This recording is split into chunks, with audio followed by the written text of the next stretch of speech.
or the last program, I guess I had to say, I did with Bob Lazar. He is a fascinating guy who got to see the real McCoy at Area S4 near, of course, the infamous Area 51. I guess it was a few weeks ago now. I interviewed our mutual friend, John Lear. Oh, what an interview that was, Bob. It was really something. Welcome to the program. Well, thanks, Art. Bob, you know what? I'm going to start at the end. Why do you hate talking about UFOs? Well, there's a few reasons. First of all, it's gotten pretty old. It's been, over a decade. Yeah. And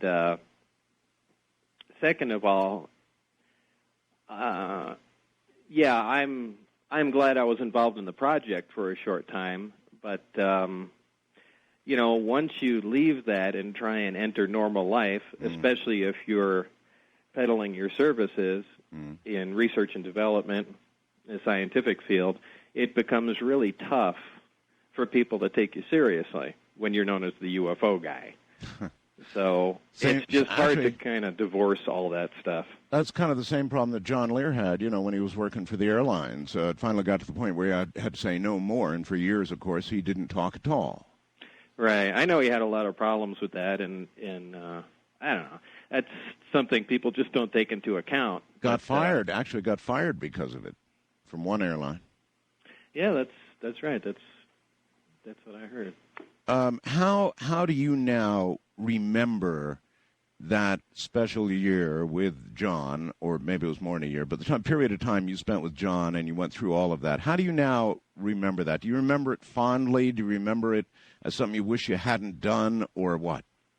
Oh no, those are fond memories. It was fun and exciting back then. Before all the problems started and all the hassles from the feds and whatnot. But back in the early days, before all this became popular and Area 51 was on the tip of everybody's tongue, we were sneaking around out there when there were minimal security and whatnot, and I had the test flight schedule at that time, so we knew exactly what was going to happen and what was going on. And well, you know what I'd like to know? Why did you, you at that time had a pretty damn good, secure job at an extremely secret place. What made you decide to grab John by the collar and say, hey, buddy, I can show you something? How do you make that choice? I have to place myself back in that time. Well, it's one of that's kind of a loaded question because there was a lot of stuff going on at that time. And, to kind of make a long story short, at the time they were just calling me out, usually at night on specific days to go out there when I initially started working down at the test site. Right. And, this was causing problems with my wife at the time because I was keeping everything confidential, even from her. Sure. And, here 11 or 12 o'clock at night, I get this call, and I disappear. And, and this happens time and time again. And where are you going, honey? I'm sorry, I can't talk about that. Right. Yeah, I'm going to work. I'm sure you are. Yeah. And as this goes on for quite a while, suspicions begin to build up. And, I kind of kept my friends at arm's length at that time because I just didn't want any problems. I wanted all the this newfound security to go smoothly. Sure. And was pretty much playing with the game. So it started causing suspicion in my friends and, immediate family and that sort of thing. So I decided to take the risk one night and just bring everybody out close enough to where they could see a test flight when I knew a test flight was going on. Yeah, but you had to know what you were risking, right? Oh, I did. And, I can't really say what the actual motivation was back then. Specifically what made it, what made me snap on that day. But were you angry at them? Were you showing? No, not at that point. Were you showing off? There's nothing wrong with that, by the way. If that's what it was, that's what it was. I can understand. No, it really wasn't that. and that would actually be an easy answer, but it really wasn't that. If I recall, that we didn't start butting heads until after that. Right. But that was about it. I think it was to alleviate suspicion and show, several of my friends what was going on. What was really going on. Mm-hmm. Yeah. How much, during those sojourns, how much did you actually get to see along with John? While we were out of the area, or while I was actually working there in the area? Well, yeah, they're two separate things. No, I meant when you took John and others up there. How is what you saw, was it convincing for those who came along with you? There was no question in their mind about what they were seeing. Oh, no, there was no question. I mean, John hauled out even though we got much closer in than you can today near the area. Well, I have no idea what it's like today, but at least when I was last in Las Vegas a few years ago, you really couldn't get very far out on the road. But we drove in close to 10 miles, and you can't do that anymore. But John hauled out his Celestron 10-inch telescope, and from there it was quite a view. Mm-hmm. So, and you were seeing saucers. A saucer, yeah. A saucer. Mm-hmm. Hovering, moving, doing... Yeah, mm-hmm. It just lifted off the ground and hovered around. Do you have any idea, now, of course, you actually, it's another story, but, I mean, you, of course, got in to see the real McCoy. You saw how many saucers, ultimately, at S4? Well, there were 9 total. 9 total. But, these were seen at a distance. The only one I actually had direct contact with was the one that was being test flown. Uh-huh.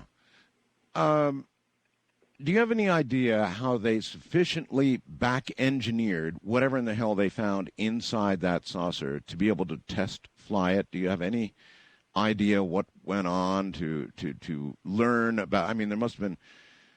I mean, what was it like inside this thing? What was it like? If you were standing there looking at it inside, what would you be seeing? Well, I guess the most shocking thing about it is everything was one color. There was no aesthetics at all. Everything was a light gray, and it was as if, and I've said this before, it was as if the entire device was carved out of wax, heated for a bit and cooled off. There were no sharp edges, no right angles. Everything was rounded and smooth, both inside and out. There were no seams or anything like that. It like it had been done from a mold or something? Right, like a giant injection mold of some sort. But so that's it. It's I mean, that was probably the most obvious thing you'd notice when you walk in there. It just didn't look conventional at all. Any idea? Again, I mean, from that, could you see? But how did they navigate this thing? Were there buttons? Were there joysticks? Were there what sort of? I have no idea. No idea. And so you would have no idea then how they back-engineered. It would have to be a pretty dangerous thing to take a craft that you just had and try to figure out how to fly the damn thing. I imagine so, and from the stories I've heard, that it was quite a dangerous thing. But unfortunately, a lot of this went on way before I ever got there. And obviously, they had at least found out to some extent how some of the systems and subsystems operated. Mm-hmm. Do you know how they got their hands on these in the first place? I mean, how did they get them? I don't know. Unfortunately, a lot of the information's compartmentalized, so no one person has the whole story about everything, and that's typically done in any government project. Absolutely. So nobody can walk away with, the whole project or knowledge of everything. But I wish I had the complete picture.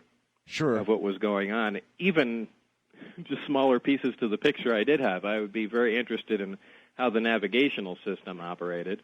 That still kind of puzzles me, as do flight controls and things of that sort.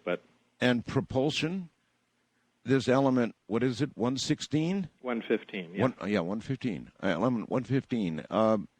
Do you have any concept of how the propulsion system did what it did? I know how a jet plane moves from A to B and so forth and so on. I mean, how was this element 115 used to move the craft? What kind of propulsion system is it? It's a gravity propulsion system, something that's completely alien to us, if you don't mind me saying that. Yeah, that's a good word. Yeah.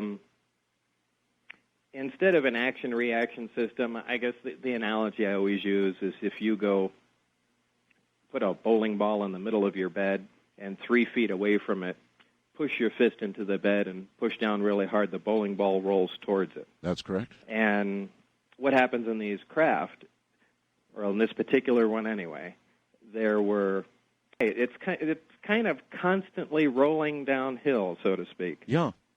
Which is the opposite of how our vehicles travel. We always accelerate air, throw exhaust out the back, do something to propel something forward, and in the air anyway. And this essentially operates the opposite. Now, is it dependent on a local field of gravity? In other words, obviously these ships are designed to fly through interstellar space, and I wonder if they're using gravity in that manner, then how does local gravity, I wonder, affect them? In other words, the Earth has gravity, and when they're within our field, is it any different than when they're in interstellar space in terms of the way it operates? Yeah, completely. There's 2 different modes of travel. There's Delta and Omicron. Oh? And the Omicron configuration is when the craft uses one of the emitters to essentially hover on and causes that local distortion with the other 2 in front of it. Right. Causing it to move forward. This is something I've never heard before. Okay. Oh, the Delta configuration, in fact, let me take a step back for a second. That's how the craft is flown in an area of gravity. Now, when you want to leave a local area of gravity, say fly into space, what is done is you transition from Omicron to Delta. And in a lot of the UFO pictures you see occasionally, you'll see these UFOs at these ridiculous angles, at 45-degree angles, hanging in the middle of the air. Sure. And the reason for that is that's the transition between the 2 different flight modes. Ah. As the craft lifts off the ground, it has to fly in a gravity-free environment in space with the belly forward. It doesn't fly like a flying saucer does in a science fiction movie. The emitters focus on one point, right? All 3 of them out in space, and that's how the thing travels. So you're kind of going from a conventional mode of flight, lifting up in the air, raising the belly, and then aiming that towards your target, and that's how you progress. Bob, knowing what you know about at least the propulsion system, what can you imagine that might go wrong and cause a craft to crash, as it allegedly did, for example, at Roswell? You know, I've wondered about that for a while, and I really can't see how one of these things could crash. But apparently it did. But I can't see where a failure is going to typically occur. I don't care if there's a lightning storm or what locally is going on, unless there was something that occurred within the craft. I don't think there's any external force that's going to act on it, certainly any natural force, and cause any problems, because if you're generating your own gravitational field, you're essentially immune to everything that's going on around you.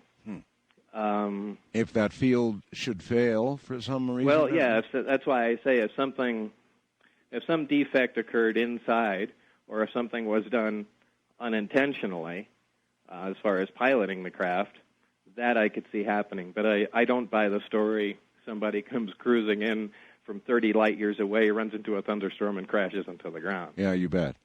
Are you convinced that Roswell was, in fact, a crash of an alien craft? No. Oh, really? Now, there's a surprise. Well, you used the word convinced. Well, I did. There's a lot of information that leads me to believe that, but I'm one of the most skeptical people when it comes to flying saucer stories, and I know that almost sounds hypocritical, but that's just the way it is. Becoming involved with, one aspect of it, kind of cemented that in my mind. But, there's lots of wacko stories out there, and I'm sure you've heard your share of them, maybe more than anybody. Perhaps I have. But if this propulsion system, it could mean so much for the world. If we knew how to manipulate gravity in that way, that obviously would be a power source that could be harnessed and utilized in a world where we're running out of coal and oil and all the conventional stuff we've used. We really badly need another energy source. When you saw these saucers, it was how many years ago now? Well, it was in 88, 89. 88, 89. And now, 2003, we're starving for energy. We're probably going to have wars. We are having wars because of it, and there'll be more wars because of it. So why do you suppose, Bob, that all of this has been kept from the world? I don't know. There's also a tremendous weapon potential here. That too. A tremendous weapon potential, maybe more so than energy, because as far as duplicating the power system, well, you need access to materials, elements, things of that sort that we simply don't have and cannot fabricate. And they'd be making weapons. Well, yeah, of course. If you can control, I think I said this on my last interview with you, we have devices that can produce magnetic fields. We have devices that can produce artificial light. But, the big gap is we don't have a machine that can make gravity. There's nothing that does that. Well, either and that's a big gap in physics. Or we haven't made it public. And the question is, why is this technology still buried? I tell you what, we're at the bottom of the hour. Hold on, Bob. We'll come back and we'll jump right back into the same place. All right. The ability to create or manipulate gravity is some incredible thing, to be sure. And, Bob, we were talking about the energy needs of the world, and then you brought up weapons, and you betcha. Do you believe, for example, that they have, in fact, developed weapons using this technology and that we have them now in our arsenal? My own personal belief, absolutely. Absolutely, huh? Absolutely, because I saw evidence of that even when I worked there. Part of the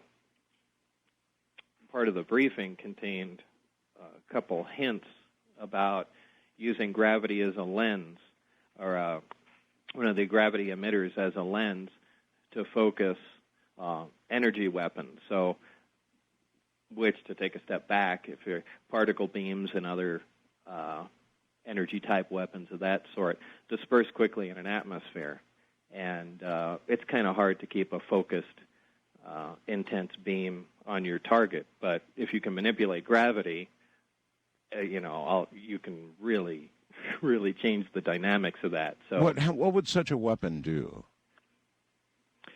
Well, what they're using a technology there essentially to focus something that's conventional. But if you could maintain the energy density, maintain, essentially a tight focus spot right. of any high-intensity energy, you could burn, penetrate,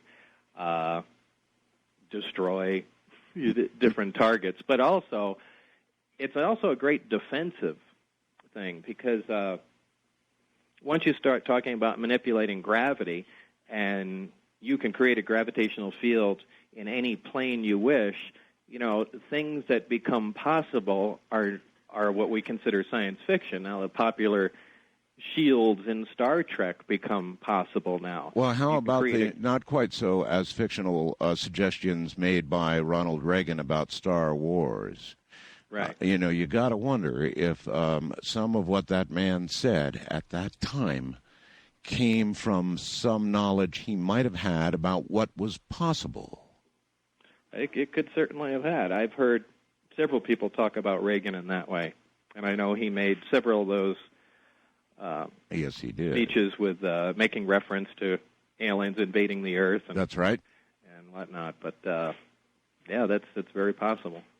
Certainly, that would have been one of the early conclusions any military mind would have drawn, and that could have easily made it to the top to the president. Ronald Reagan was somebody who said what was on his mind, to the consternation of many around him. He'd just say what was on his mind, and to hell with the consequences. So one does have to wonder about that. But still, there it is. Maybe we've got the weapons. We didn't use them in Iraq.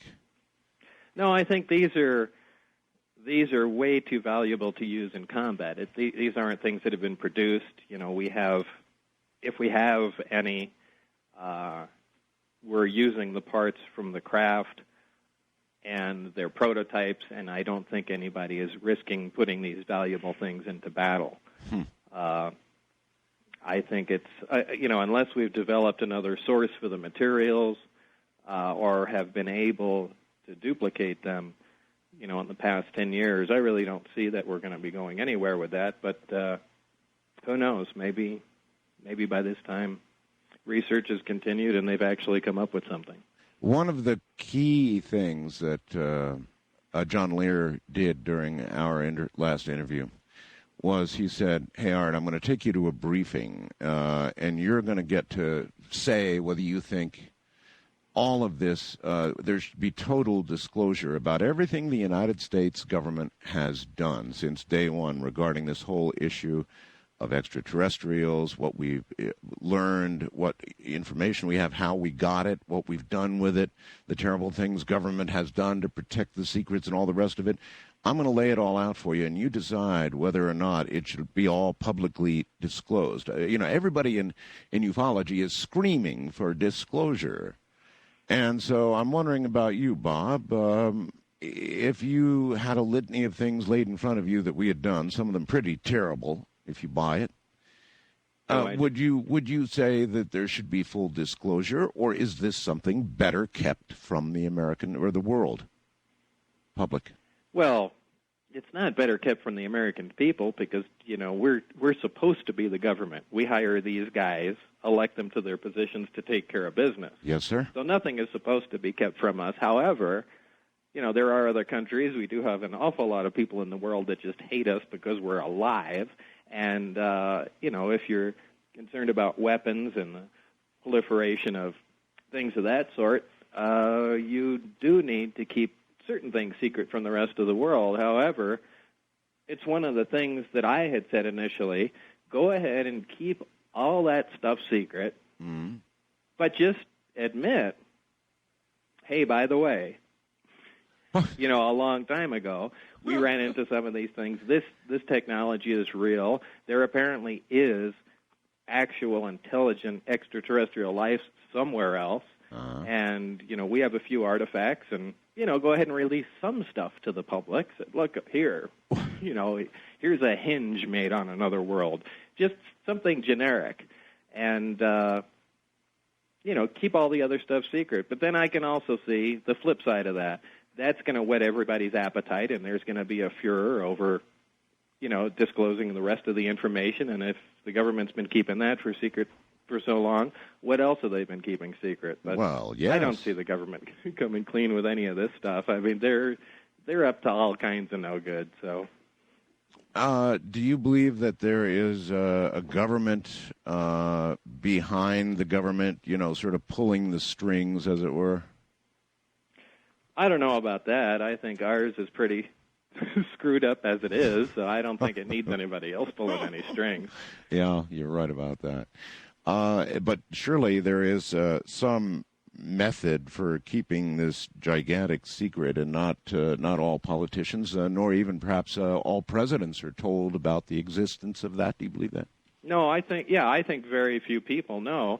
And one of the things they told me, which was one of my first comments there when I finally knew what I was working on, how do you guys keep this secret? Yeah. And what they told me was, this is the easiest thing in the world to keep secret because it's so unbelievable. And, when you really think about it, they're right. Well, they are, because everything just gets dismissed or perhaps erased. How much anger do you have for them now? I mean, what they did to you. They virtually erased your life. They brought a steel fist right down in the middle of your life and kind of ruined things for quite a while for you. Well, I don't know. I've tried to put this out of my mind, as I fight to try and just put this behind me and forget about everything. A lot of people keep prodding me for information, and it resurfaces in my mind. But for the most part, I just try and get rid of this. At the time, sure, I was pissed off, more so than you can possibly imagine. And as my friends at that time recall, I drove around in my little 280Z with an Uzi. That's the kind of trouble I expected, and I didn't go anywhere without it. But times have changed. A lot of time has gone by, and I don't know. It's kind of hard to say. Yeah, it's always in the back of my mind, but what am I going to do? To this day, I'm still fighting to get some paperwork and some things I can't even talk about. But back to the way it was, so I can be a normal person. You obviously thought they were going to kill you. Oh, no question. That was the impetus for going on the news that one night. Yeah, and the famous or infamous Channel 8 thing? Mm-hmm. Yeah. You want to tell everybody about that? Because, of course, not everybody in the rest of the country either recalls or knew about what happened with regard to that. Explain exactly how that came down. Well, I'm wondering how far I should go back. Well, essentially, after I left the project, and it wasn't really voluntary, but I'm trying to remember exactly what happened then. I think it was John. That interview took place at John Lear's house. It was George Knapp that talked you into it, wasn't it?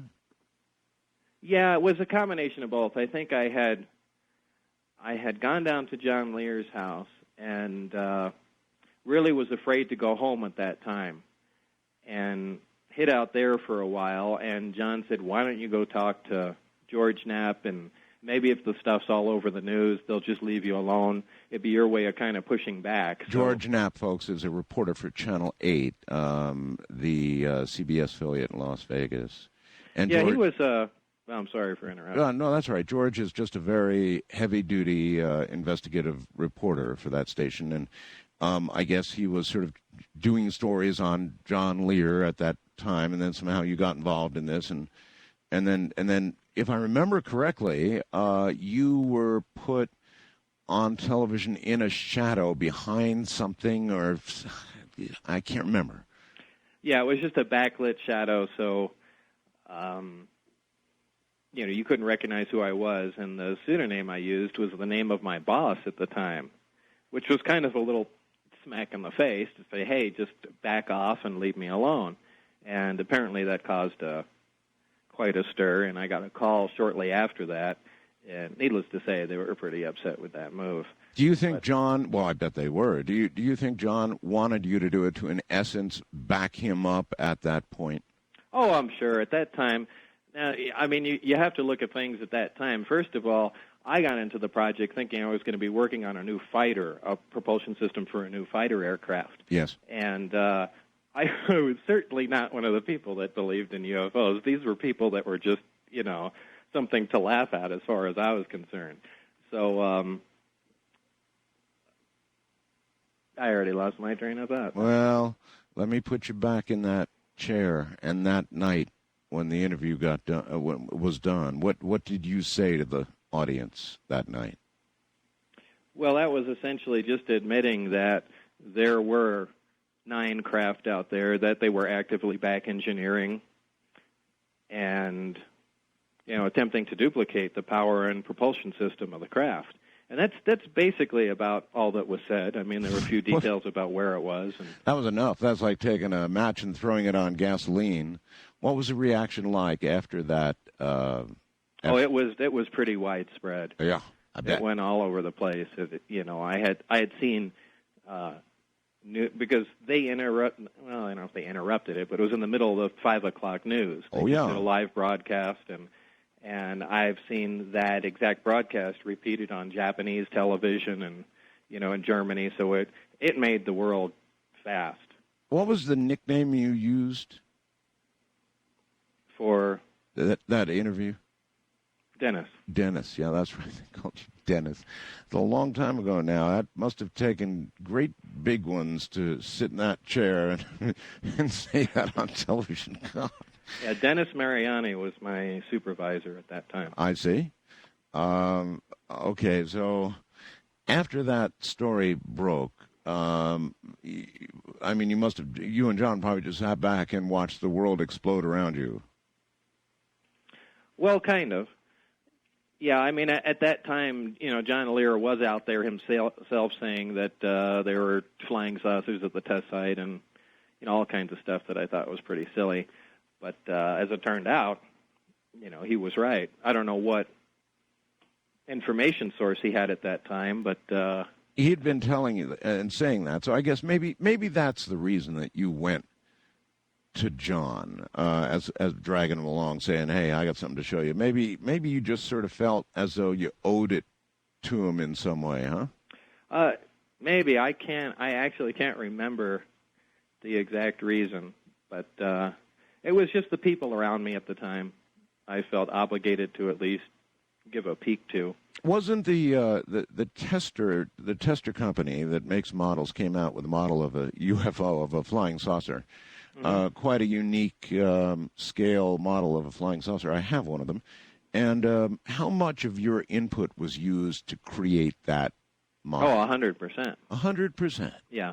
Yeah, John Andrews from Testers just sat down and said, "Hey, we want to make a model of this, and you want to help us or not?" And I said, "Yeah, okay, this is it." And okay. They brought a couple guys in, and off the top of my head, I tried to remember some dimensions, and we did some initial drawings, and the craft just didn't look right. And he had a couple friends that were, I don't quite remember what they were skilled in, but in any case, they were able to get the correct dimensions by me recognizing the sizes of known objects at various distances. Sure. And they kind of, back engineered it from that, and were able to get the proper dimensions. And when the drawing was done, that did look correct. And I think I'm more comfortable with the final drawings and dimensions they came up with. And I think it came up to 52.8 feet in diameter or something like that. Well, when you look at the tester model today, do you look at that and say, "Yup, that's what I saw"? Yeah, no question that they hit the nail on the head with that. Really? Yeah, that's exactly it. How long a process was that for you to accurately, finally, I guess it's like going to a police station and going to a sketch artist and have them finally come up with something that matches, the person you saw. If I remember, it took a while. It probably took a month on and off of going over drawings, drawing the layout over and over again, and having these guys look at it and then scale it up and see if things fit. But it did take quite a while. All right. Am I right or wrong? Do you own a missile silo in Roswell, New Mexico? Yeah, John Ferrat and I have a project going down there, and it's a decommissioned nuclear missile silo just outside of Roswell. And it's not like I wanted a place outside of Roswell. It just happened to be where it was. Roswell, yeah. But how does a person go about getting a missile silo in the first place? I mean, who do you approach? Well, I think they're actually on the internet. If you type in missile silo, there are a few left for sale, but they are pretty neat. It's I believe the main where the missile sits is 200 feet deep, and these places are quite a deal compared to what the government paid for them. I think they paid close to $13 million just for the concrete. Oh, I'll bet. To build these places, and it's literally bomb-proof. You can set a thermonuclear bomb on the door and set it off, and still be drinking beer inside for a while. Anyway. Why did you want a silo? Oh, it was cool. just because it's cool. Yeah. Well, we also have some other plans for it, but That you can or can't talk about. I'm really not You obligated really can't to talk talk about about it. Yeah, I see. So this is a full decommissioned nuclear missile silo Yeah, in Roswell. yeah. Just not something that the average person would have or want, and I wish I knew what you were going to do with it, but you can't talk about that at all, huh? Well, not really. I can I can tell you some of the things we're not doing with it. We had You're not launching missiles. We yeah. hope. Unfortunately, I couldn't find a reload kit for the place, but I would certainly have bought one if I could. I see. All right, hold that thought. We'll be right back. It's top of the Coast to Coast AM with Art Bell. I liked his answer, actually. Why would you own a missile? Why would you buy a missile silo? Well, because it's cool. Now, you see, I can understand that answer because it's cool. Indeed, owning a missile silo would be cool. Bob Lazar owns one, and he's pretty cool, and he'll be right back.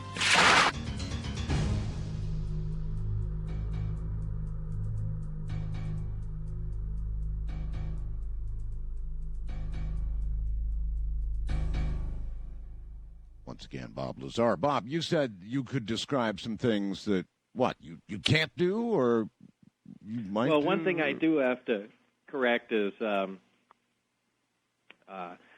my partner John Farrat and I are involved in the silo, and John has far more invested in it than I do. So just to say that it's mine personally So you have is not, part of a silo. I guess, in a respect. I mean, but did you? There had to be more. Well, maybe there didn't. I was going to actually put a rocket on my front lawn to impress my neighbors.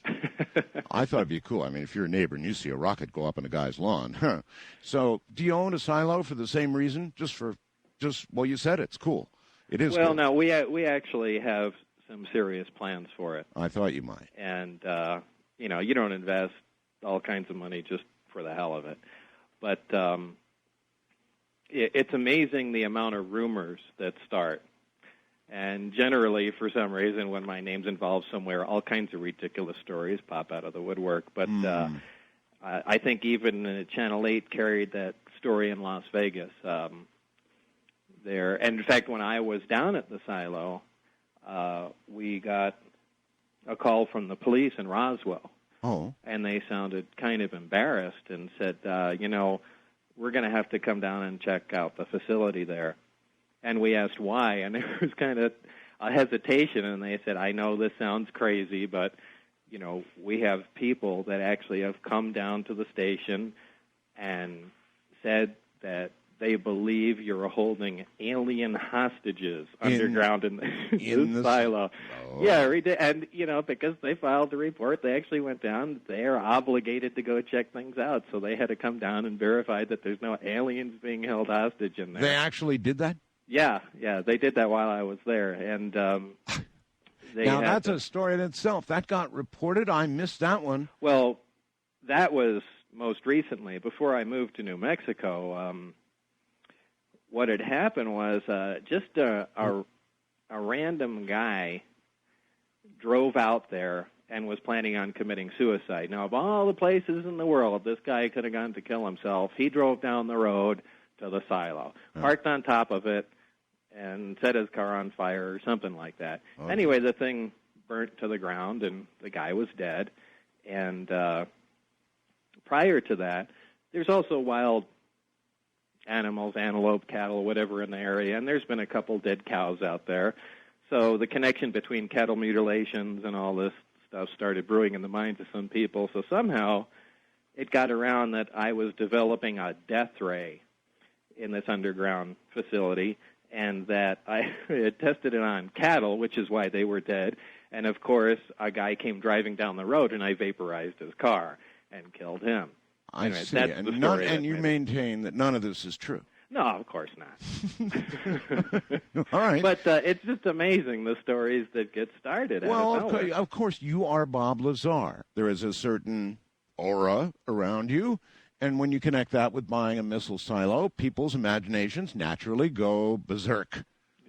Well, berserk is a good word. But then again, you are Bob Lazar. It is a missile silo, and to be honest, you haven't actually answered my question yet about what you're going to do with it, and you say you can't answer that question, and you know that's going to feed rumors. It's got me thinking.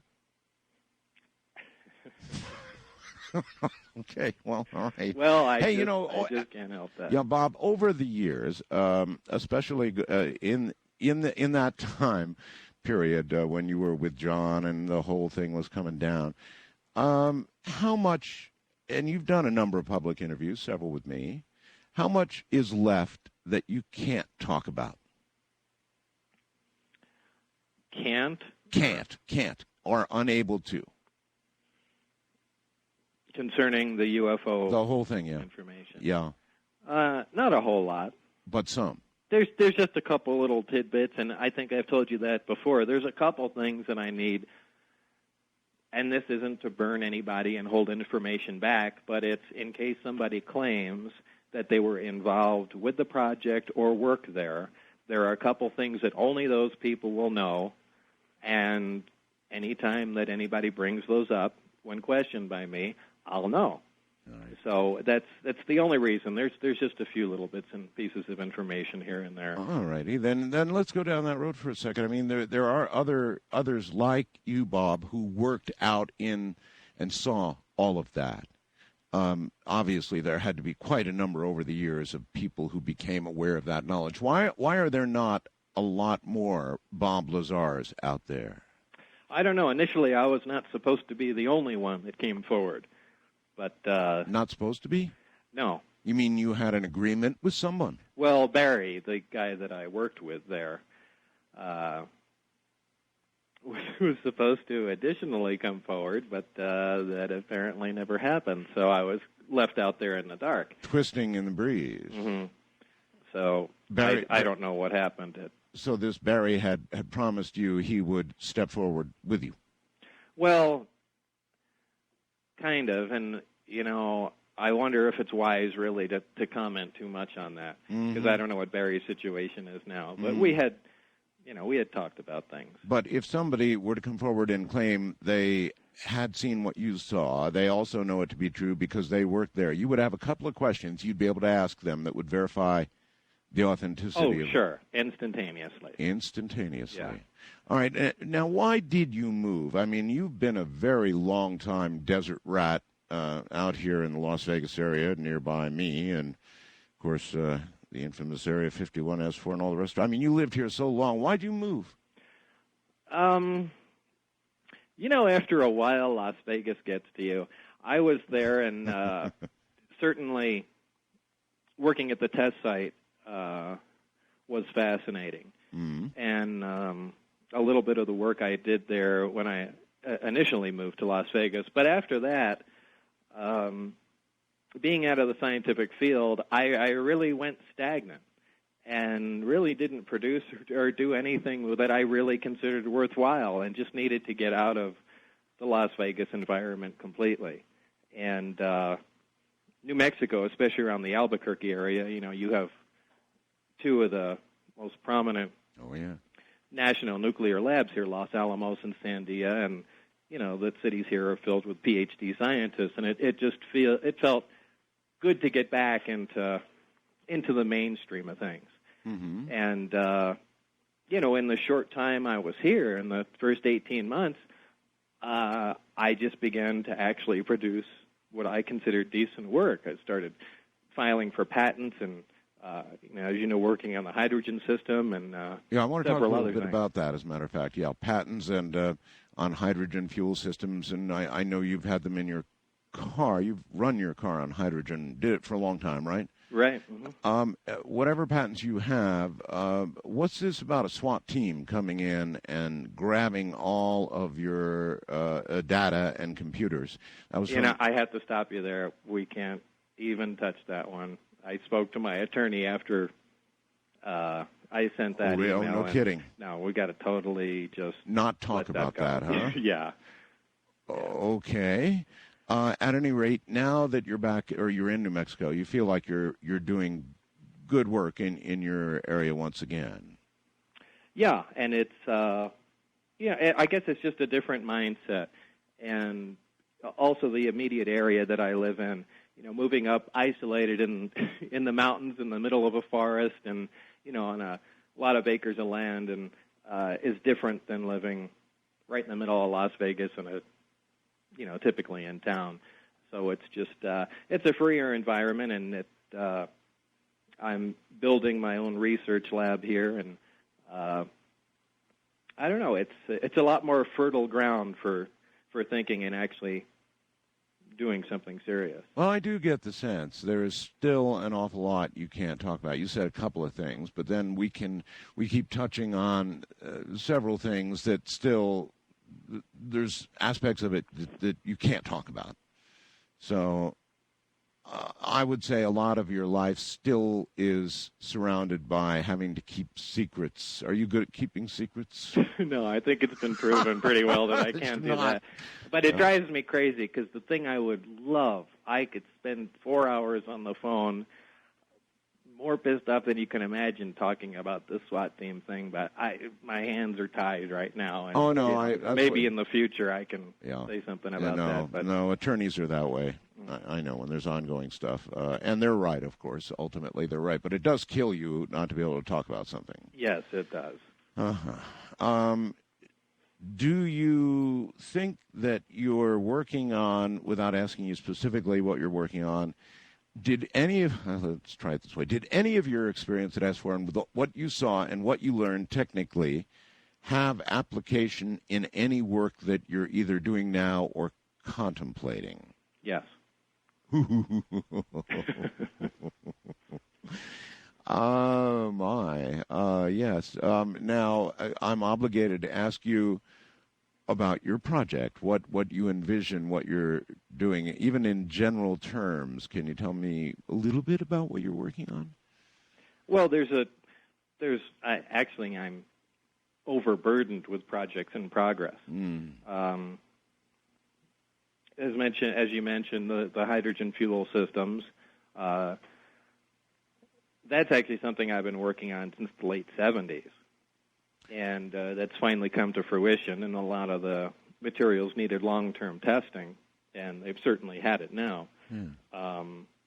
That's probably the biggest. Okay, perhaps you can answer a hydrogen question for me.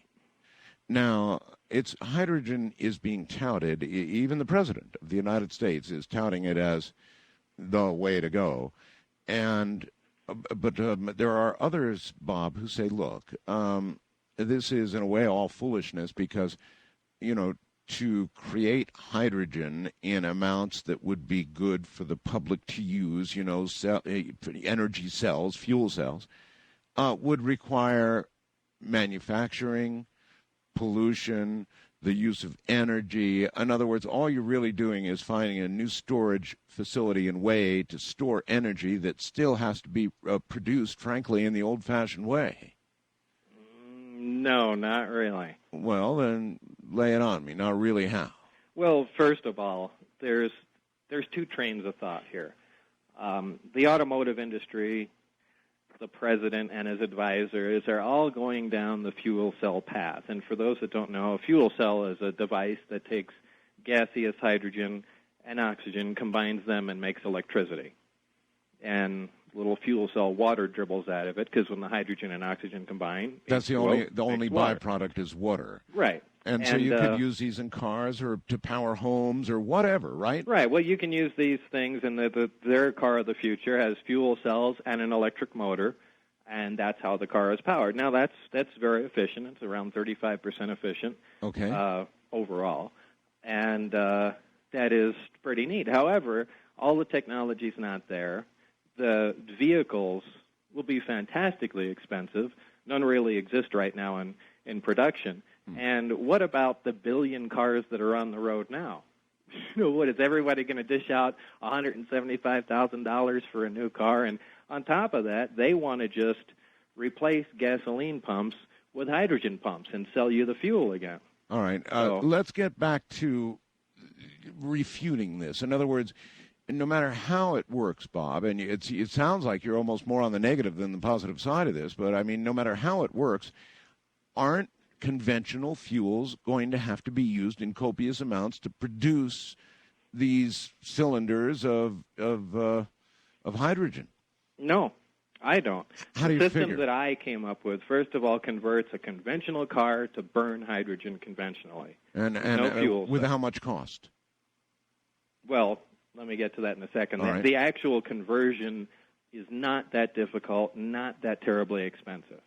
I have not used any energy producing any of the hydrogen that I make as far as power off the grid, fossil fuels, or whatnot.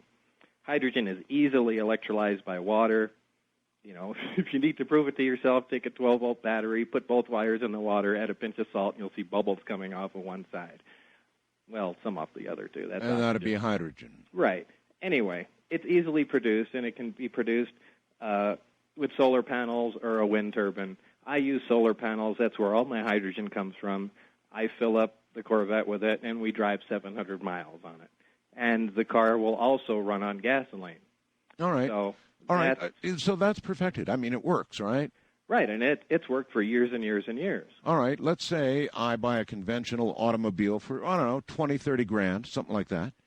What would it cost to convert a car like that to hydrogen? Well, the big hang-up right now has been the actual storage medium.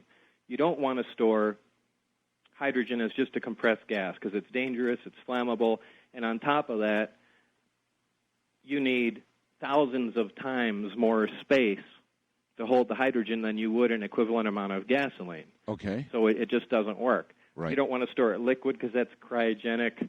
It's dangerous. It's just a big thermos bottle in your tank, and it's another big headache.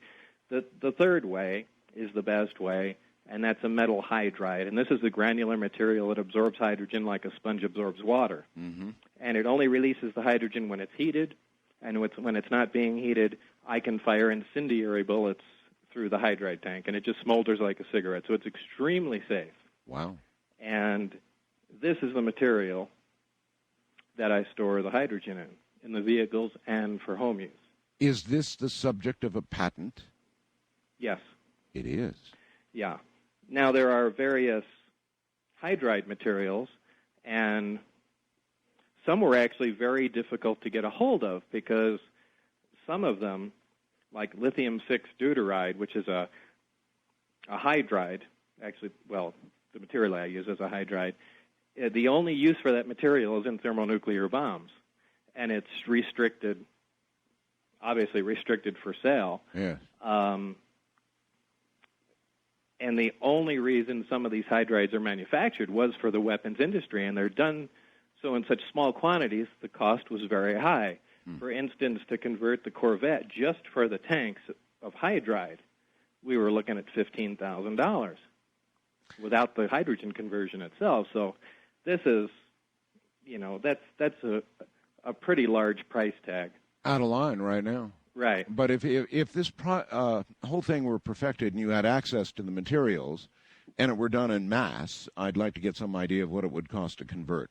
Well, we've been working with the hydride manufacturers, and they promise a 70% reduction in cost in volume production. So, does that make it viable?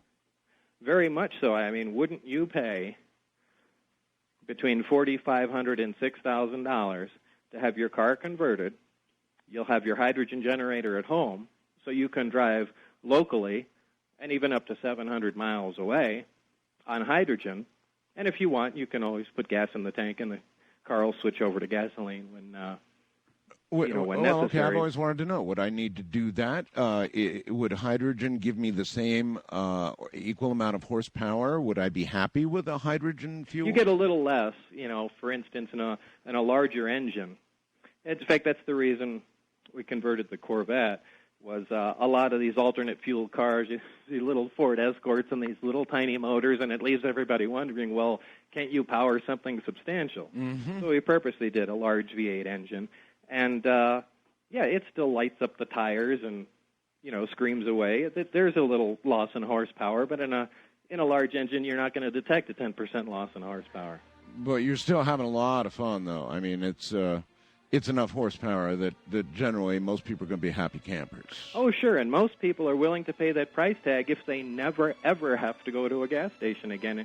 And who wouldn't? On top of that, you're not supporting, the oil cartel. That's right. Or anything else that's going on or polluting the air. All right, I'll hold it right there. By the way, there may be, in fact, we know there are other Bob Lazars out there. And if there are, I'd like to encourage you to contact me. We'll work it out. Trust me, a lot of people get a little older now, and perhaps they'd like to talk about the things they saw up there. If you would, email me. My email address is artbell@mindspring.com. That's artbell, ARTBELL, at mindspring.com. So if you're another Bob Lazar out there and you figure the time is right for you and you want to tell your story, I'm your guy. That's the way to get me. artbell@mindspring.com. Bob Lazar. We'll be right back.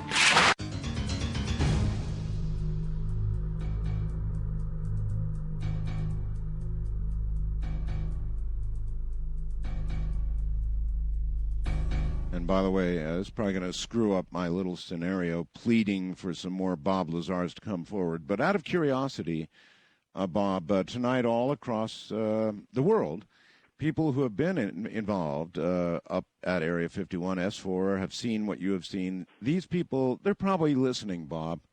A lot of them are listening. You can be sure of it, actually. And so what would you say to these people? Would you say, you know what, Art's right. Why don't you go ahead and email them, and why don't you come on and tell what you know? Would you advise them to do that? No. No, I knew you'd screw it up. Don't tell anybody what you know.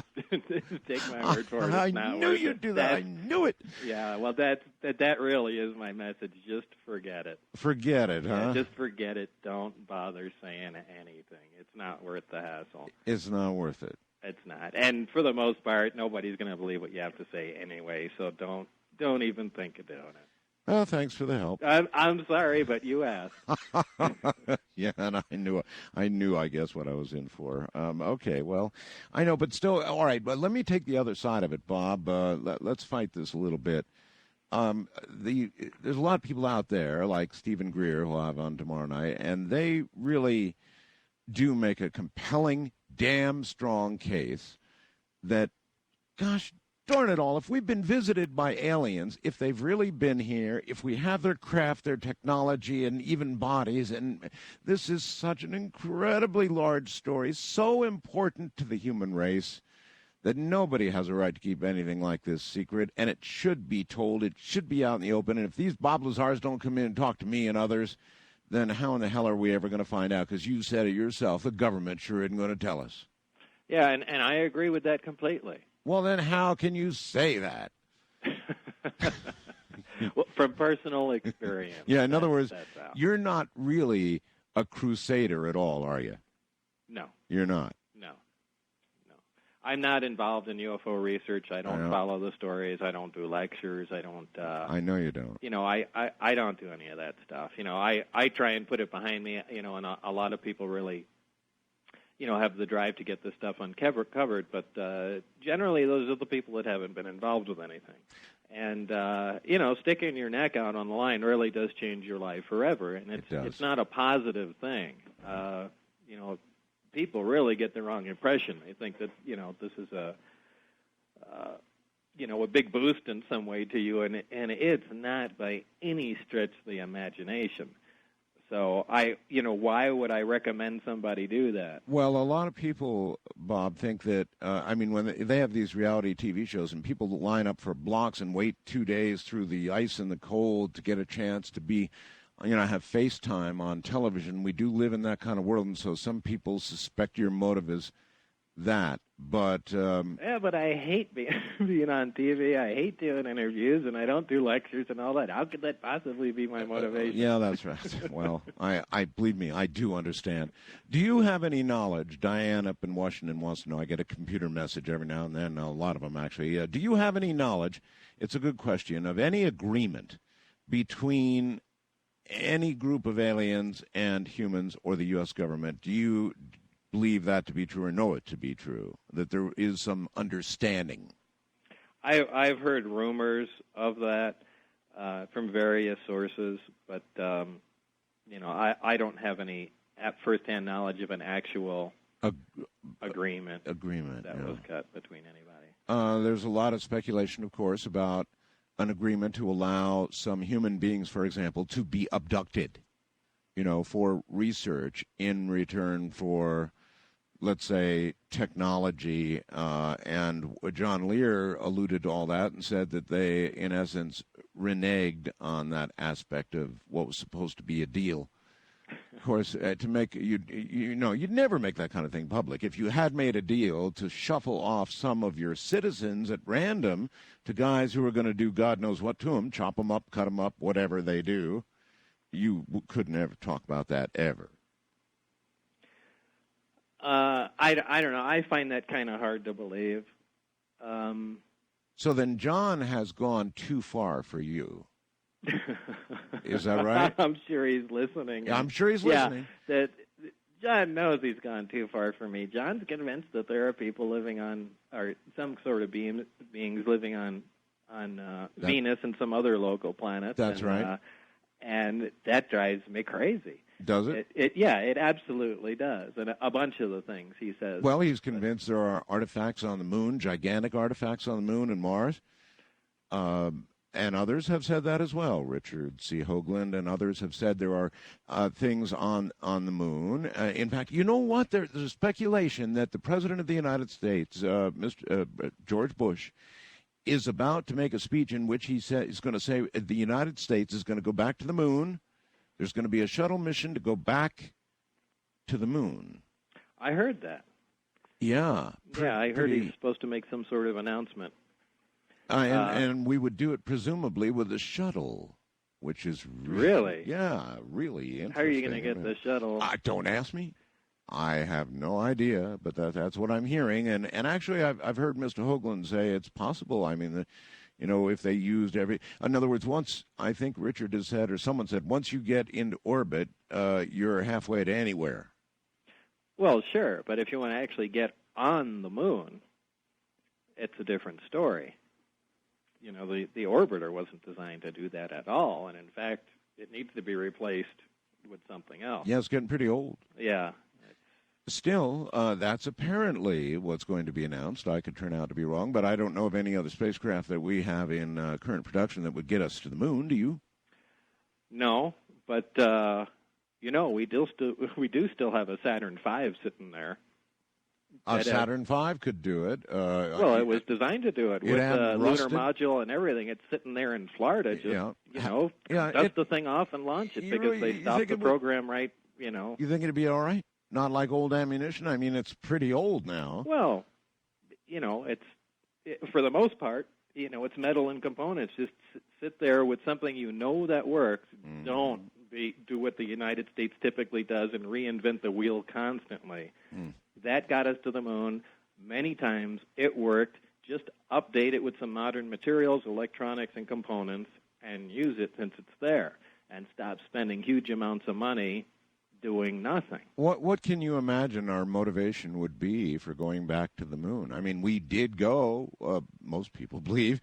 Actually, I don't think we even went, but I believe we went, and we got rocks, and we didn't get very many surprises. And so what could we do on the moon today that we didn't do then? That always seemed more sensible to me to make a small moon base as opposed to a space station. Oh, really? Why? Well, for various reasons. First of all, the space station is limited in what it can do. I know a moon base is much more difficult to get to. It doesn't have to be large, but you can at least try and test out some technology on trying to manufacture fuel, do some small refining, see what you can get from the surrounding environment. There have been reports, I think, was it the Cassini? Some radar mapping craft over the past 4 or 5 years detected that there were supposedly large frozen areas of water That's correct. on yes. the moon. Right. However, they just went over that data again. And- We're at another arbiter and now are refuting some of that. So, yeah. if you've got water, you've got energy, and you've got the possibility for all kinds of stuff. But So we're back to a foggy area. There may not be enough water there to manufacture fuel, which would be a necessity. right, So right. that would make it uninhabitable if they're completely reversing themselves now. It's kind of strange to me. A lot of people believe, Bob, that there are things on the moon, large glass structures, incredible things that were hidden from the world when we went to the moon, and have been hidden ever since. And that's the reason they say we haven't gone back. I believe John is one of the people who believes that. Yeah, he is. I'm not one of the people that believes that. You are but, not? No, absolutely not. Then why go back, Bob? Exploration. Why go to the top of the mountain? It's a completely different world now than it was in the 60s. There's a lot more technology, so there's a lot more we can investigate there. And the original reason to go to the moon was never to research the moon. Aside from beating the Russians there, the original intention was only to see the feasibility, or to investigate the feasibility of making a small base there and launching a Mars mission from the moon. This was all about going to Mars. The moon was only supposed to be because it would be easier to get there from the moon, less gravity, so on and so forth. Sure. And that was just to be looked upon as a potential launching site for a Mars mission. So the interest was never in the moon. I mean, we pretty much knew it was just a rock up there anyway. The interest has always been in Mars, but Mars isn't that easy to get to. Unless you had a moon base, and that would help. Well, yeah, that would help.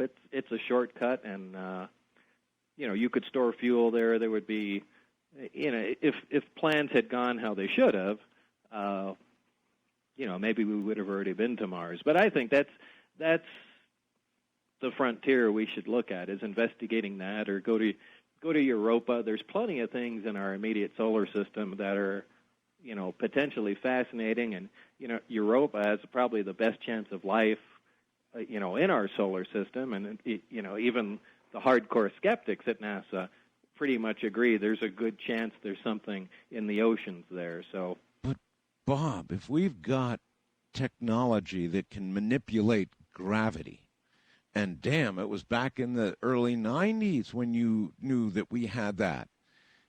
Here we are launching, whether it's a Saturn V or a shuttle or however we get back to the moon. And for what reason, I'm not sure about, but whatever. We're using ancient, buggy-like technology compared to what exists now. Absolutely. Absolutely. I don't care what spacecraft they've come up with. In my eyes, they still look like fireworks. And they've proven themselves to be that on occasion. Yes. But it is. It's archaic technology, and we do have something that operates differently. However, it has limited fuel, a limited lifespan, and we don't want to lose it. So as far as I knew at the time, we couldn't even come close to duplicating even the most basic parts of the device. So what are you left with? You're left with your own archaic method of transportation to other planets, and you can only investigate what's going on around you. So and then, we're Bob, stuck. we have been unable to decipher the manner in which, or duplicate the manner in which gravity is manipulated by the devices on the craft that you saw. Obviously, we failed, or what? In other words, otherwise we'd be using this technology. So we failed? Well, quite possibly. Now, again, I hesitate because I'm talking about my knowledge from the early 90s and late 80s. I don't know what's happened up till today. But as far as I knew back then, yeah, we've failed. That's the bottom line. We're not going to be duplicating that. Do you think these craft, when tested, were taken outside the Earth's atmosphere? No. You do not? No, I know that for a fact. For a fact? Yeah. I don't, well. Well? Why? I just. No, go ahead. Just whisper it in my ear. Yeah, I pretty much know that for a fact. Why, out of curiosity? This is what we're getting real close to one of the areas that I said that I purposely don't talk about, so I know if anybody's been involved with a project, which has to do with the craft and where it's gone. Oh. So this is why you're hearing my hesitation on this. Okay, well, the next thing out of my mouth was going to be, why do you think, if we thought, or we had... Well, look, this is a very valuable article, and it's an operating craft. I don't know if the other crafts were operating. We know this one does. There's only one of them. So in other words, one of a kind of thing. Would you risk taking this out of, of the Earth's gravitational pull and losing it in space? Yeah, no. It's a very good point. It's a very good point. This is their prized possession. And you believe we still have that safely wherever. By the way, do you think it's still up there, or do you think it's been moved, and if so, where do you suppose? I don't know. I always thought that was an odd place to put it, because in the early days of the nuclear weapon development, some of the best places that they kept everything were in the South Pacific, like Kwajalein Island and things of that sort. And it's a good point. You don't have any looky-loos there. You have no hassles from anybody. You're in the middle of nowhere, and nobody can get there without you seeing them. What a tremendous point. And that's where I would have put it. I wouldn't have built this secret base in the middle of Nevada, outside of Las Vegas. The only reason they moved the nuclear test site to Nevada was because it was just too expensive running supplies back and forth and all the personnel to the South Pacific. Well, you don't have that problem with the ET program because it's limited personnel, limited supplies, and go hide it in the middle of the ocean on an island like they did with everything else. So if I was going to put it somewhere, that's where it would be. Why do you think instead it ended up here in Nevada? I don't know. Huh. I don't know. Because obviously there are going to be more people conceivably seeing what's going on. There's got to be a reason. Somebody must have, Bob, they still drive up to the mailbox. People take videos. People take pictures. So then there's another great theory that you might want to comment on. That is that they want there to be a slow time release of information. They want rumors. They want talk about this subject for some reason that fits their agenda. Otherwise, put it in the South Pacific and, nobody Well, sees there may be some other shortcomings of having it out in the middle of the ocean that we're not thinking of. But perhaps. I don't know. Maybe they need lots of supplies to deal with this thing, and maybe they figured if it crashed, it's going to be deep down under the Pacific somewhere potentially, and we'd lose it that way. That's quite possible too. The desert is good for one thing, isn't it? It's it's just there, and it's fairly arid, and you'd definitely be coming down on land if you landed in a strange place. Anywhere in Nevada, yeah. Yeah. So maybe your original point is actually the reason. It could be. That they wouldn't want to risk losing the one model they've got. Yeah, then you figure they're still working on trying desperately to back engineer this, or do you think by now they've done it? It's been a long time. It sure has. I would hope they have made some substantial progress in 10 years. But, if you don't have access to exotic materials, then you're what are stuck. you going to do? No fuel, and that's it's like I said before, being back in the 1800s, and if you want to make something out of plastic, all you can do is look at it and say, hey, this is really neat, but how do we make this stuff? Hold on. We're at the top of the hour. We'll be right back with Bob Lazar and you. By the way, tomorrow night we'll give Dr. Greer what I now call the Lear test. We'll give him the Lear test. And I just can't let go of that. Ever since John said what he said on this program, I can't let go of it. For some reason. Anyway, coming up in a moment, Bob Lazar is going to attempt to answer your questions. So, I guess what I would say is prepare yourself, Bob, because you never know what's going to come. All right. It's fun, Bob. Don't worry. It's actually it's fun. What's the John Lear test, by the way? Oh, what's the John Lear test? It's really cool, to use your phrase. John took me to a briefing, in essence. He said, Art, imagine you're going to this briefing, and I'm going to lay the briefing out for you, showing you slides and, putting things on the blackboard, and I'm going to explain to you everything the United States and world governments have ever done regard the whole ET issue. And you tell me at the end of it if you would say, okay, make it all public. Okay, yeah, this is what you had touched on before. Okay. Yeah. And, at the end of it, I said, no, I wouldn't make it public. Really? Oh, absolutely. And Why? Now, that really intrigues me. Why would you say that? Because some of the things that John said are so far beyond the pale that the religious implications, the social implications, the fact that I do believe people would go berserk, completely berserk. It would take down our government. It would disturb the world. It would disturb the force. It would be... You really think people wouldn't be able to handle this?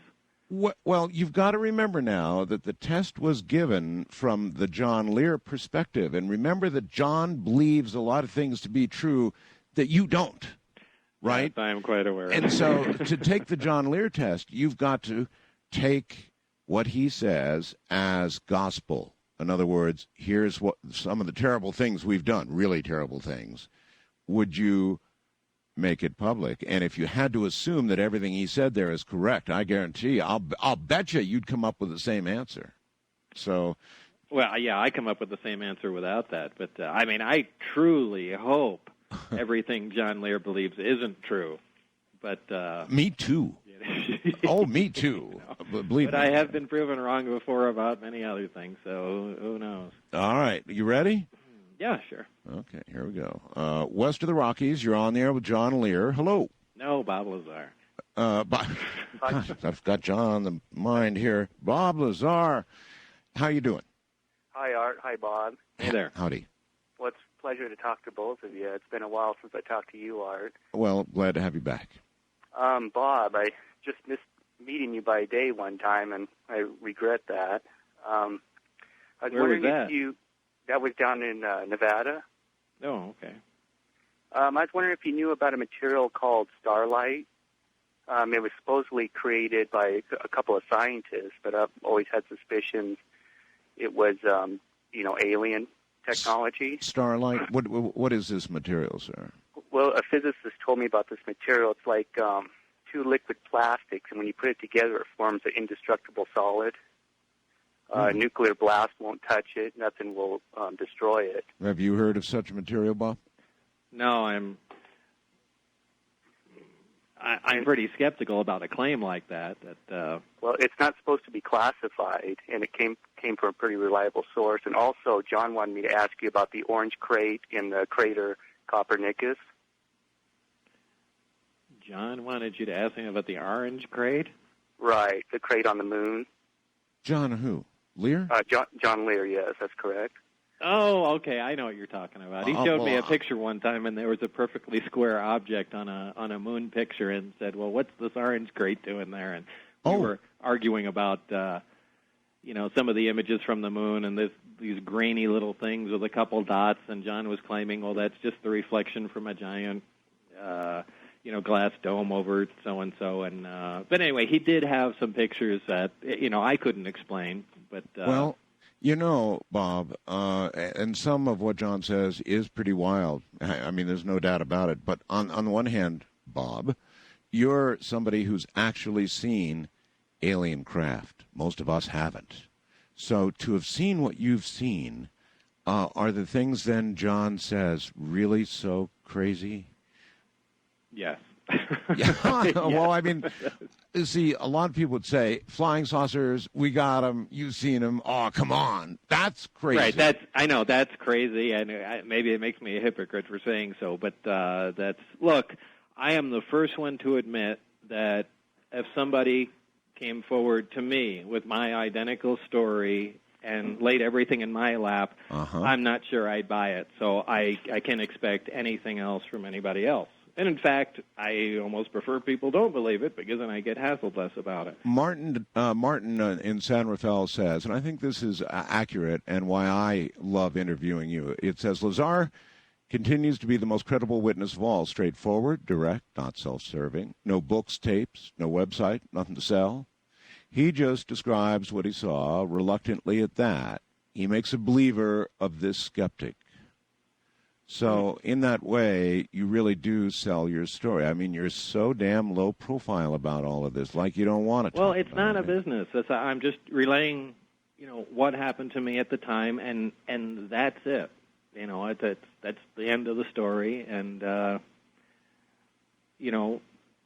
where it's gone and why how all this stuff came about is beyond my scope of knowledge, and I don't profess to know anything that I haven't been exposed to, but I will stand on what I have seen, and I've got that. But I mean, as incredulous as it sounds, why not believe other incredulous things? I mean, if there are saucers here, if there were bodies recovered, if we actually have aliens, then certainly some of the stories about aliens could easily be true.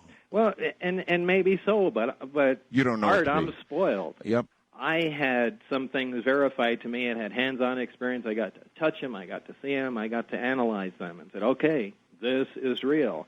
Now, for the layman or researcher or whatever that hasn't, everything is in the same category to them. It's all conjecture. Yet I've had some things proven to me, and I hold on to those like an anchor. Okay, I know this is real, but I don't know about anything else. I don't know if Betty and Barney Hill were abducted, but they have a compelling story. I don't know if the Roswell crash occurred, but that's a compelling story. Some of the stories you hear are totally illogical and don't make sense, and to me, they fit in the category, you try and maintain an open mind and remain scientific about it, but there, you have prejudices in either direction, as most intelligent people do, and, there is, I don't believe everybody that says they were abducted was abducted. But they might have been. How would I know? It's just my own personal beliefs. No, of course not. I don't believe it all either, Bob. Or even I might even go as far as say large chunks of it that I don't believe. But some of this I do believe is true, and based on what you saw and you know to be true, then it's not too hard to imagine that there was interaction. We might not know the exact parameters of that interaction, but there was interaction with aliens. Chances are there was, in some way, shape, or form over a period of time. By the way, on another note, I get so many emails about this. Apparently, in some other show, and I just got 3 more recently. Yeah. Some other show, you spoke to somebody, a female, that said. They claimed that I took her out to Area 51 and showed her around. That's right. Does this ring a bell to you? Oh, absolutely. I remember that. Yes. This is the most ridiculous story I've ever heard. So that didn't happen either, huh? As if they allow visitors to top-secret security installations. That's absurd. Who would even claim something like that? I don't know. Yeah, in either case, that's, it's just another one of those knuckleheads that... just likes to hear themselves talk for some reason. Okay. As a matter of fact, I had an email from this person just yesterday, Bob. Really? Yes, she imagines quite a relationship with you. Oh, really? Oh, yes. Ah. Not true, though. No. Okay. First time caller line. You're on the air with Bob Lazar. Yo-ho. Okay. I'm calling because I'm a physics student in. All right, speak up good and loud. Oh, okay. That's better. I'm calling about the gravitational amplifier system.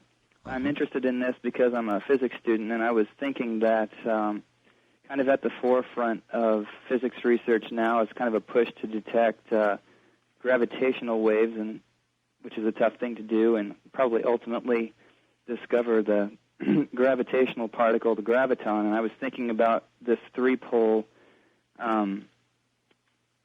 system that you described is very directional, and maybe a gravitational current is involved. I was wondering if that maybe hints at why we can't figure out what is going on there. You have any thoughts on that? Well, this is more of the research I wanted to conduct while there. While I wanted to get down to the hardcore research in gravity and how the energy propagates by itself. And by the way, I don't believe there are gravitons. I don't believe there's particles involved. I don't believe it's even a wave-particle duality, like light photons are. I think this is, well, it appears to be more of a wave effect, and exactly how it propagates is, at least I don't personally understand that. It almost seemed to propagate as microwaves did, since any time inside the craft, the gravity, the basic gravity wave was routed anywhere from the reactor to the amplifiers. It always traveled inside tuned pipes. So, again, that implies at a specific frequency you should have some sort of gravitational effect if it's just a basic, carrier wave of some sort. But that doesn't appear to be true. So it's something more than that. Well, we know, don't we, that microwave can be carried in like oblong tubes, right? Waveguide. Right, exactly, waveguides, and So- that's what connected the reactor to Yes. the skin of the craft and ultimately to the. So then, amplifiers whatever and the nature of this wave is, you could imagine it like microwave because it was carried, according to your physical description, kind of the same way. Right, but if it's just a basic wave, you could just set up a high-frequency oscillator, and then as you slowly increase the frequency, you get different effects. You get microwave, and it's all part of the electromagnetic spectrum, and you get X-rays and whatever. You should just run into gravity at some point, but you don't. So there's something else there. But they were so concerned about the actual application of it, they weren't really concerned about the research into the basics of it, which. Probably if it would have been done that way when I was there, I think it would have given us a clue, at least a better clue, of how to use it and how to duplicate it. But again, you think, Bob, don't you, that they're now still, if they haven't done it, they're certainly pursuing it. You wouldn't give up on something like that, would you? Are you kidding? Not a chance. Not a chance. I'm sure just tremendous amounts of money are being funneled into this, and So then I'm sure they continue to handpick specific people that they can think anyway are going to keep their mouths closed and be involved with it. But there was a frustration even when I got there. By the way, I wonder what happened to the person that picked you.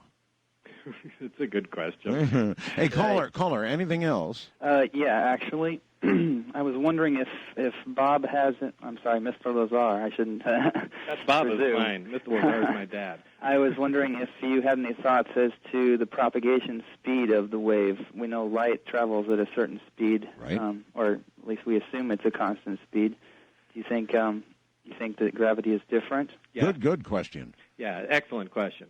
Because from all indications, the propagation is instantaneously, and I know that upsets everything. But remember, gravity in itself distorts time and space, and every way we attempted to measure the propagation from the reactor base to the emitters themselves, there was no delay at all. And so, I believe that I don't know if the wave is actually propagating instantly, or the fact that it's a gravitational wave is distorting the time-space around it and making it appear as it's an instantaneous propagation. But those are the results that we got. Bob, you said you actually measured no delay at all. How carefully was that measured? I mean, no delay at all is quite a statement to make. You could measure the speed. Right. Right. There was no delay at all, and we again envisioned other potential uses. Here's I'm sure. Look at communication to Mars is still a flat 20 minutes between our little robot orbiters and things of that sort. Here you have the potential, if in fact there is instantaneous propagation of gravitational waves. Here's a fantastic communication device where there's no delay, where you can talk in real time at great distances. So the obviously there's just tremendous implications of this technology. Even time travel. It's possible. Gravity distorts time, And if the speed of gravity, which is not defined, is faster than light, then you certainly have time travel based on that alone.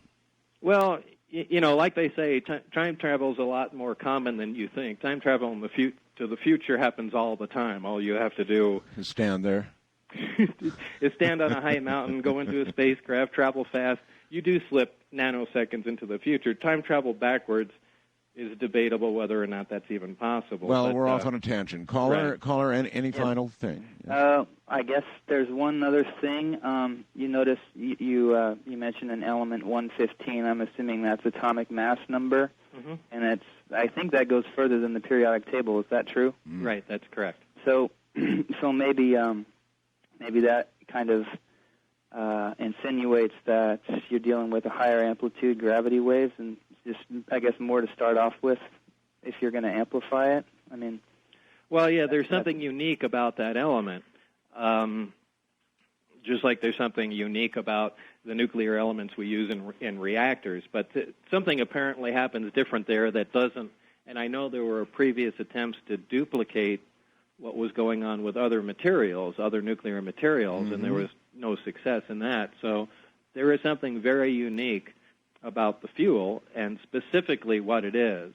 On an atomic scale, we were only just beginning to look into that. So, Bob, I heard some rumors about some scientists speculating about, or perhaps lab work going on, something surrounding element 115. It's just, between when you told your story and now, sometime or another, I remember hearing about some legit science dabbling with the concept of 115 or something. I can't remember. Yeah, I believe it was the Lab for Heavy Ion Research in Darmstadt, Germany, and at the time they were on the cutting edge of coming up with new elements, and they were shooting for producing element 115 at one point, and they were using a new technique. Instead of bombarding something with neutrons, they were just slamming nuclei together, and somehow it was fusing into heavier elements. But I don't think they reached it. And in fact, I don't know if it was the same lab, but somebody found out that there was false data. I mean, the last heavy element that was claimed, that might have been 113. Or what do we think? What do we think the properties of this element would be generally? Well, that's hard to predict. I mean, we certainly observed some unique properties of it. It's incredibly heavy and incredibly dense. Aside from that, the way the reactor worked in the craft was like a small accelerator, and it constantly bombarded the 115, which transmuted and immediately decayed, and that's when it produced its gravitational pulses. And as a byproduct, it produced a tremendous amount of heat. And inside this one... Listen. Okay. All right, we're at the bottom of the hour. Hold on. This is really from the mountains of New Mexico, directly to you and with you right now. Here is Bob Lazar. Bob? Yes. You ready for more? Sure. Yeah, these are pretty good. And you were in the middle of... I don't want to miss out on anything else you'd like to say about the propulsion system and how element 115 was acting in the process. I was on a roll at the minute, and now I can't quite. Well, you remember you said it was it was hitting element 115. Oh, how the reactor operated. I guess I drifted onto that, and yes. how the 115 itself was bombarded, released in some way, shape, or form, releases a pulse of a gravitational wave, and kind of as a byproduct, releases a tremendous amount of heat, and that heat is converted to electricity, which runs the craft. However, there's no wiring or any conventional connectors or controls or anything of that sort on the craft. But all incredibly fascinating, and to a scientist, it's a dream come true. So yeah, sure. In some respects, I regret the way things turned out, but I don't know. Maybe eventually we'll all find out what's going on. Yeah, I wonder. I really wonder. As the world grows short of oil and the wars are raging because of it, and we prepare to go back to the moon, maybe in the shuttle of all things, I don't know. It just seems like if all of this really is there, and yet, I guess the answer is that you suggest we have, as of, well, the date you knew anyway, not been successful in the back engineering attempt. So we don't have it down yet, or if we do, for some reason, we're not willing to begin to release it. I mean, you'd think they could do it through industry, sort of sliding things slowly into industry as some development or something, just to get it into the economy. Possibly. And maybe that's already been done. But every time somebody points at something, there is also conventional explanations for it. We really haven't seen anything, incredibly amazing pop up. We see improvements over products here and there, and a couple things. But there really hasn't been any quantum leaps, in recent times. Well, you may recall, if you ever heard Colonel Corso's story before he passed on, that he suggested that's exactly how a number of things made it from the Roswell crash to modern industry. It's pretty interesting stuff. Wildcard Line, you're on the air with Bob Lazar. Hello. Hello. Yes, hi. Okay. Hi, Art. Hi, Bob. How are you? Hey there. Speak up good and loud, sir. Okay. This is Alan from Colorado, and I have 3 questions, so I hope you can bear with me. All right. My first question is if Aldrich Ames of the CIA can go to jail for so many years because he revealed government secrets, how is it that Bob, was able to pull this off?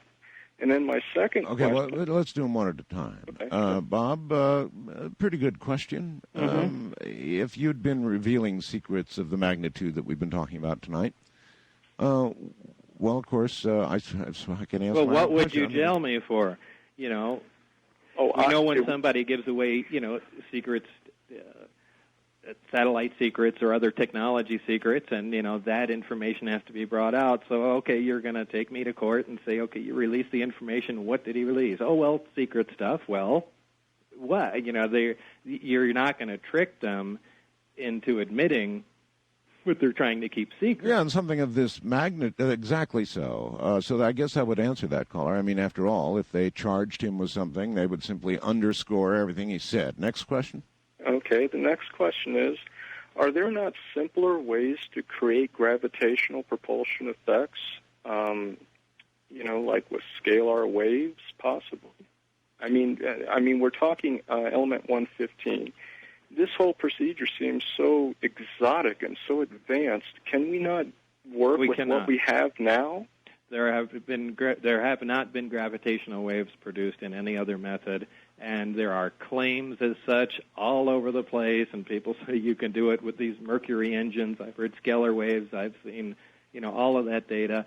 The bottom line is it's not real. Next. Okay, and last final. question. T. Townsend Brown, John Searle, Victor Schauberger with his Vortex technology, John Keel, Otis T. Carr, all these researchers, which this relates to the second question, and I think I know how you're going to answer it. How do you feel about what they've so-called contributed to gravitational propulsion technology? Contributed where? Where is it? Show me one. Bring it down here. I'll even fly and see it. Every time I've wasted my time on that, looking at everybody that's claimed any of that stuff, it's never panned out. It's like perpetual motion. Same. Yeah, there's experience plenty of claims, and Sure. people want, are looking for funding to research this or do that, and for the most part, not for the most part, there is no device of any sort that can create a gravitational wave now. And go ahead and prove me wrong. Other than what was at S4. Damn, you are such a reasonable person. No, but that's a fact. Please prove me wrong. Well, I'll hey, listen, come and check out what you're going to claim. With you all the way, but you see that's what makes your other claims so damn legit in my mind. Just like that person who fast blasted me. Jeez, Louise, in every other way, you're so. Now that I'm not belittling these people that are doing this work. T. Thompson Brown, many others were brilliant people doing work, and Yes. I think a lot of the things they observed have other explanations. Yes. And, just because something lifts off the ground does not make it gravity propulsion. But gravity propulsion, I define as something that's acting directly against gravity, and I don't mean being lifted by electrostatic forces, something like that, something that's actually counteracting. Your skepticism gravitational wave. everywhere else just is so strange in light of what you say to the rest of us. Look, I barely believe my own story. It happened to me. That's how big of a skeptic I am. East of the Rockies, you're on the air with Bob Lazar. Hello, Bob. Hi there. It's nice speaking to both of you. And to you, sir, where are you, out of I'm curiosity? from Pasadena. My Pasadena. name's Andy. Okay. Yes, for over 20 years, I've been within the research of exobiology. I don't want to mention any names, but my ex-father-in-law, who was with the CIA at Groom Lake, before he died of Agent Orange, he asked me if there's anything I would like to know about Area 51. And I said, yes. Is the government cover-ups of UFOs and ETs true? He said yes, because he stood guard several feet away within one of the hangar bays, guarding ETs from the UFO that was being brought from one place to another. But this person your dad is passed on. Yes, he passed away. See, he was all fed up with the government for what they were doing to him because he spent so much time in the service and all that, with them that they wouldn't do any more for him. And so he just said to heck with it. Yeah, they have a pretty bad record of taking care of their own people. Right. But, you find a lot of people as they come, close to the end of their lives. Look what happened with the JFK thing. Just if enough time goes by, people become more comfortable releasing what they know. Yeah, well, that's why I said there've got to be other Bob Lazars out there, and there surely are. So you take the very moral position that you would rather see them not come back for their own sakes than come back and verify your story. Oh, absolutely. If you're listening, don't listen to Art. Don't say anything. West of the Rockies, you're on the air with Bob Lazar. Hello. Hello, this is Bob in Beaverton listening to KEX. Yes, sir. I want to know, Bob, have you ever heard of the work of Jerry Gallimore, who under certain conditions could see gravity? No, never heard that before. Okay, the way he did it was doing the old high school science class project, just lay a bar magnet on a table and put the paper on it and sprinkle the iron filings on it so you can see the magnetic lines of force. Okay. But Jerry was a Native American and something of a shaman, and around the center point of that magnet, he could see a halo of energy that was gravity. Okay, and here is where Why does he think it was gravity? The metaphysical meets science. Well, regardless, he thought that. So do you ever wonder about that at all, Bob? I mean, the entire metaphysical world, maybe it's all hooey, and maybe it's another one where you can say, prove it to me first. But, boy, I'll tell you, there's some good stories out there. I hear them all the time about things that we simply really don't understand regarding the afterlife. And I'm sure that is true. To be so bold to say that, boy, we have science handled and we pretty much know what's going on and everything's cut and dry, and that is so far from the truth. We aren't even at the tip of the iceberg as far as knowledge about everything around us, and talk about the metaphysical stuff. We really have no idea what's going on, and a lot of these things that people think are silly, and things that I may laugh at may actually turn out to be true. Oh, yeah. So there's going to be a it's place important to keep an open mind. There's going to be a place, Bob, where the metaphysical or something in the metaphysical square on meets science, and science suddenly will say, oh, my God, there is another side, or oh, my God, we really now suddenly have proof to some degree of a soul, some way to prove something in the metaphysical. Who knows what it might turn out to be, but somewhere science and metaphysical will suddenly meet. I predict it. First-time caller line, you're on the air with Bob Lazar. Hello. Hi, this is Ken in Salt Lake, Hey. and I'm just loving your program. You guys are both wonderful. Thank you. I have an observation and a question. The observation is in Encarta, in Microsoft Encarta, in the encyclopedia, there's a reference about element 115. If you go into 1976, look under physics, 1976, It talks about element 115 as being present in a meteorite that came into the Earth's atmosphere. Oh, really? And also the heavier elements. Wait a minute, sir. Wait. Hold. Where was this again? In Encarta, which is the, I guess that's the, what is it, the encyclopedia that you get for your computer from Microsoft. Really? So, Microsoft Encarta, and you go to 1976, where under physics. They're talking about a meteor that had element 115. 115, and they were able to measure it and deduce that it had element 115 in it. And also, the other reference is for 116 through about 124. At the end of the article, it says they were measured in mica schist that was in Africa. Wow. So in mica schist, which is, I guess, a rock formation, there's trace when they bombard it with a Van de Graaff generator at high energy, gives off a pattern of atomic, some signature that shows that those elements were there. The logic is there. They talk about it. Well, wow, that's really interesting.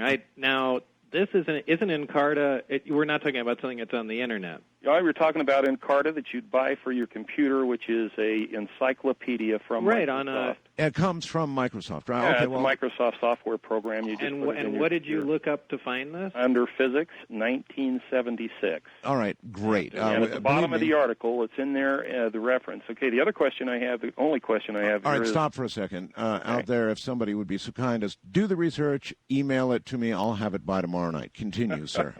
Okay, let's see, one other question. That is, I heard the rumor that somebody had tried to open one of the reactors somewhere on the facility there. Somebody made that suggestion and that there was a atomic explosion underground. Do you know anything about that? Ooh. Yeah, I heard that, and I heard that officially, too. Oh, really? Yeah, that was one of the things that was told to me. In fact, that was one of the reasons why I worked there, because I was allegedly replacing one of these people. So the previous Bob Lazar got a little too close to what was going on, apparently, and from what I recall from the story, I believe it was in March, and I don't remember the date, but it was announced as a nuclear test. And there is a corresponding date for that test. And what they have listed as the test is completely false information. That was the detonation of the reactor at the test site. The detonation, so it exploded with the force of, you say they announced it as it was a low-yield test. A low yield. You know, as they used to do that in Las Vegas all the time. Sure, I used to announce it, get off high buildings, that kind of stuff. Right, they'd always tell you in advance. But anyway, that data is on their site. Not about what it was, but that date, and I don't remember it in March. I'm sure George Knapp or one of those guys that kept. Do you know anything about the nature of the explosion? Yeah, I know it was. The intention was, the frustration was with the reactor at that point, and for whatever reason, somebody had the bright idea, well, let's try and open it while it's operating. Oh, really? So, yeah. Oh, my. Extra smart guys working on this problem. So they took this, they took one of the prototype, not the prototype reactors, one of the reactors from one of the other craft, and by the way, they all looked exactly the same, not the craft, but the reactors, and they took it to the nuclear test site, and it was done remotely underground, and the people monitoring it apparently were too close, and they didn't realize the explosion was going to be that large, and it did. And again, this isn't something I witnessed. This is something I was told, but it was something I was told while I was out at the site, so it just has another notch of authenticity because I heard it out there. How many people allegedly lost their lives in this? Do you know? I don't recall. It wasn't like there were a lot of people. There were, 2 or 3 people from what seems to stick in my mind, but I can't say that for sure. I don't recall. I did hear that exact story. I'll be doggone. I had never heard any of that. All right. Wildcard Line, you're on the air with Bob Lazar. Hello. Yes. My name is Ben. I'm just outside of Boston. Okay. And I've got a question going back to Bob's comments about running his car on hydrogen. Okay, fire away. Okay.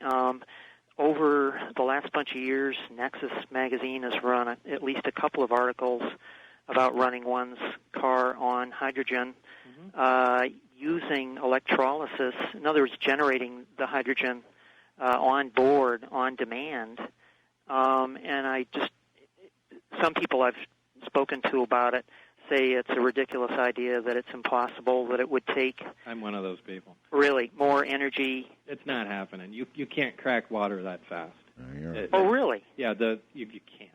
Because there's a guy... Unless you're carrying a nuclear power plant behind you. you just can't. Water doesn't come apart that fast. And there are flash ways. In fact, I met a physicist from Sandia Labs here and was talking to him, and they have this neat device that kind of works on a plasma pulse and cracks water at much higher volume than electrolysis. And in fact, a guy emailed me recently that has something that does that with hydrocarbons. But as far as driving a car and producing hydrogen by electrolysis from water at a volume great enough to keep the car running, it's never going to happen.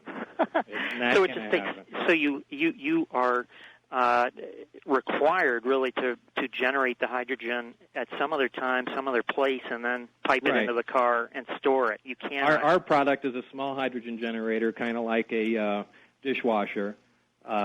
Sits in your garage, solar panels, and it takes 2 to 3 days to fill the tanks because it takes a lot of energy and it takes a long time to do it. Now there are faster ways, but they consume more power, and some don't, but are more complicated, don't use water, so on and so forth. Ours is low cost, just connects to the water line, uses solar panels, and slowly cranks out hydrogen, and you can, over a period of 2 to 3 days, fill the tanks in your car, and then you can drive 700 miles. Ideally, you'd have several sets of tanks and just fill them and whatnot, but it's the only way to do it. I've been playing with hydrogen fuel systems since the late 70s, and you just can't make it fast enough.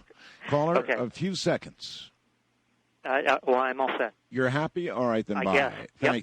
Thank you, and take care. And I'm afraid that time is slipping by. No, it has slipped by, and the end of the program is here. So, hey, Bob, man, what a great program. Again, every time you come on, it's a great program. Hey, always great to talk to you, Art. And maybe next time you're here, I'll give you the Lear test. Anyway, listen, thanks for being here, huh? Hey, thanks again, Art. Take care and good night.